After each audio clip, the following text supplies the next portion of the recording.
మరొకటి లేదు. విజనరీ చెప్పుకుంటే వస్తుందా?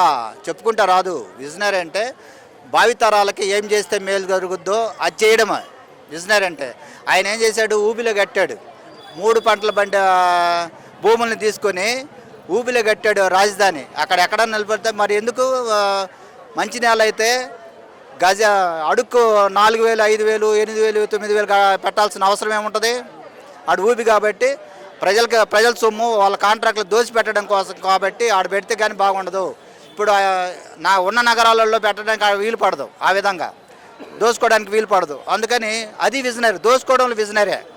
దానికి అతన్ని మించిన విజనరీ నాయకులు లేదు. ప్రజాధనం ఎలా దోచుకోవాలా, చట్టాలకు ఎలా దొరకకుండా తప్పించుకోవాలని దాంట్లో మాత్రం విజనరీ.